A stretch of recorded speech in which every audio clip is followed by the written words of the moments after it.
방금 그 선비, 품 안에 무언가를 잔뜩 숨기고 시험장으로 들어서던 사람, 그가 감춘 것은 다름 아닌 커닝페이퍼였습니다. 조선시대의 과거 시험, 천하의 인재를 가리던 그 엄숙한 자리. 그런데 말입니다, 그 엄숙함 뒤에서는 상상도 못할 일들이 벌어지고 있었습니다. 조선의 과거가 엄격했을 거라고요? 천만의 말씀입니다. 어떤 면에서 그곳은 부정행위의 거대한 전시장에 가까웠습니다. 오늘은 그 황당한 수법들을 하나씩 들춰보겠습니다. 먼저 이해해야 할 것이 있습니다. 조선에서 과거급제는 인생 역전 그 자체였습니다. 한번 붙으면 가문 전체가 일어섰고, 떨어지면 10년 공부가 물거품이었죠. 그러니 사람들은 수단과 방법에 가리지 않았습니다. 가장 고전적인 수법은 역시 커닝페이퍼였습니다. 한자로는 협서라 했죠. 그런데 이들이 종이를 숨긴 장소가 가관이었습니다. 붓대 속을 파내어 종이를 숨기고 옷섭과 소매 안쪽에 빼곡히 적어놓고, 심지어 어떤 이는 콧구멍 속에 종이를 말아넣었다고 합니다. 코 속이라니, 발상 하나는 참으로 대단하지요. 작은 콩 한 알에 깨알 같은 글씨를 새겨놓기도 했습니다. 답안 하나가 콩 한 알에 들어갔으니 그 정성을 공부에 쏟았다면 진작 급제했을 거라는 우스갯소리가 나올 만했죠. 아예 책 한 권을 통째로 베껴 손바닥만한 크기로 줄여 만든 이도 있었습니다. 깨알보다 작은 글씨로 사서삼경을 옮겨 적은 그 정성, 차라리 그 노력으로 외웠다면 하는 생각이 절로 들지요.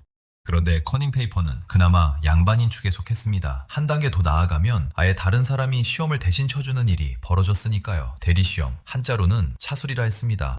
1566년 명종대의 일입니다. 글자도 제대로 모르던 세 사람이 나란히 생원시와 진사시에 합격합니다. 비결이요? 간단합니다. 남이 대신 쳐줬으니까요.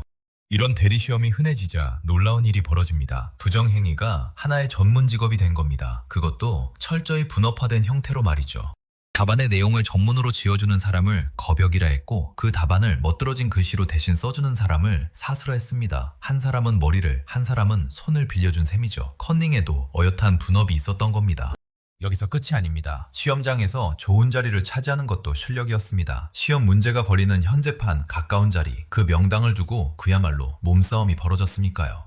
그래서 등장한 것이 선적군이었습니다. 돈을 받고 새벽부터 달려가 좋은 자리를 대신 맡아주던, 말하자면 자리 맡기 용역이었죠. 건장한 이들이 주로 나섰으니 자리 다툼이 거의 몸싸움 수준이었음을 짐작할 수 있습니다. 이쯤 되면 궁금해집니다. 대체 얼마나 많은 사람이 몰렸길래 후기에는 한 번의 시험에 수만 명이 모여들었습니다. 좁은 시험장에 인파가 한꺼번에 쏟아져 들어가니 그 광경은 아수라장 그 자체였죠.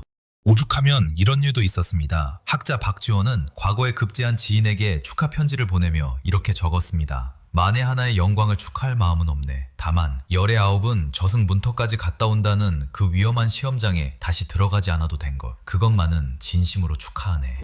밟혀 죽고 다치는 사람이 부지기수였으니 시험에 붙는 것보다 살아 돌아오는 것이 먼저였던 셈입니다. 합격을 축하하기 전에 생존을 축하해야 했던 시험, 지금으로선 상상도 어려운 풍경이죠.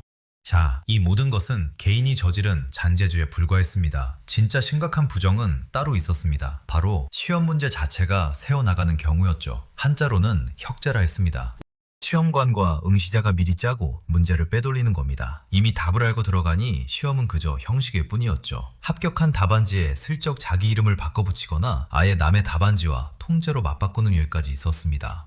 이런 권력형 부정은 개인의 커닝과 비교할 수 없을 만큼 뿌리가 깊었습니다. 1610년 광해군 때입니다. 한 별시에서 당대의 실세 이이첨의 사돈을 비롯해 시험관의 친인척들이 무더기로 합격합니다. 사람들은 그 합격자 명단을 이렇게 불렀습니다. 아들, 사위, 동생, 조카, 사돈의 방목.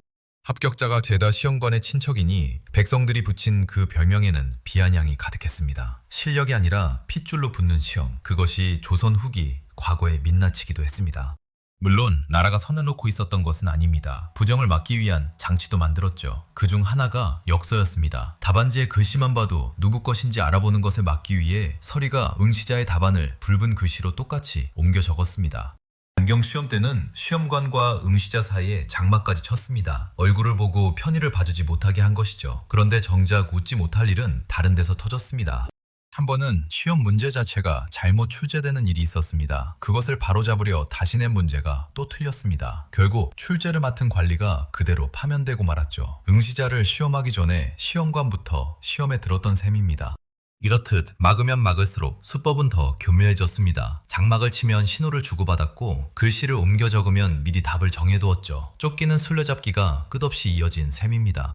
생각해보면 이 모든 소돔은 한 가지 사실을 말해줍니다. 그만큼 과거 급제가 간절했다는 것. 콩 아래 글씨를 새기고 코 속에 종이를 숨기고 목숨을 걸고 인파에 뛰어들면서까지 사람들은 그 좁은 문을 통과하고 싶었던 겁니다. 엄숙한 줄로만 알았던 조선의 과거, 그 안에는 콩알 글씨와 코 속 종이, 전문 대리시험꾼과 자리맡기 용역까지 우리가 몰랐던 인간 군상이 가득했습니다. 어쩌면 그것이야말로 가장 사람 냄새 나는 역사의 한 장면 아닐까요?